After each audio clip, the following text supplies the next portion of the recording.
Hello everyone, welcome again in my video. So today let's discuss about runtime versus compile time. So firstly, let's discuss about compile time. As when source code is converted into machine code, or we can say binary code, then that particular time, that conversion time is called as compile time.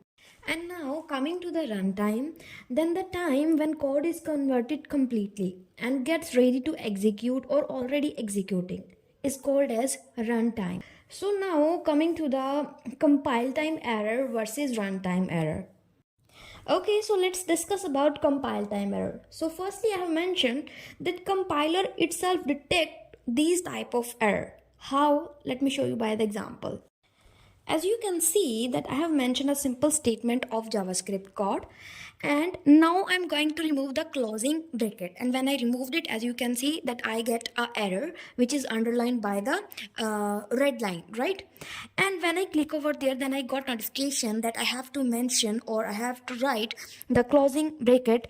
And if I'm just writing it, as you can see that when I write it, then I just got a code without error, right? So it was an error which is known as compile time error. Means those error which we get at this time, that all are compile time error. Okay, and now second point, that type of compile time errors are syntax error or semantic error. The error I have shown you in the example was syntax error. And now the third point, when all compile time errors are removed by the compiler, then compiler generate the executable file. It's very sure that when we remove all the compile time error, then we get a file which we can execute without any interruption or without any error. Means until we get the error in the code while we are writing it, then obviously there is no chance that we can run that code. If we are running it, then we cannot get our output. So they just said that if we remove all the compile time error, then we can generate the executable file at the last. The last point, that we finally can prevent the code from execution, as it is easy to detect all the compile time error and then we can easily remove it. So at last we can execute it without any interruption. So now coming to the runtime errors, as these errors occur during or after execution or after compilation.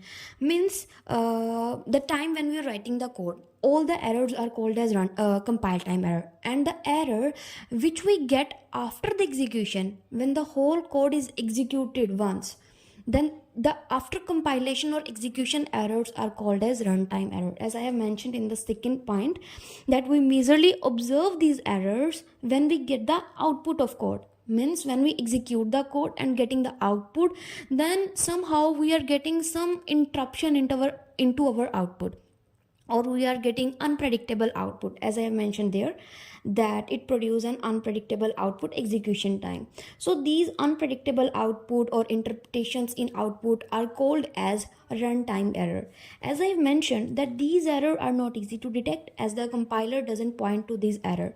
Obviously, if the compiler has ability to detect these type of error, then obviously the compiler will show that error in the compile time, right?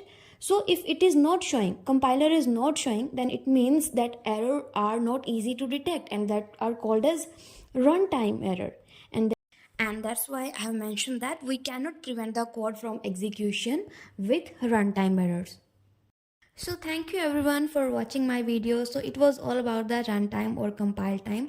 I hope that after watching this video, there is no more misunderstanding about this topic in your mind. So yeah, please subscribe my channel, like, comment, share, and don't forget to come into the next video.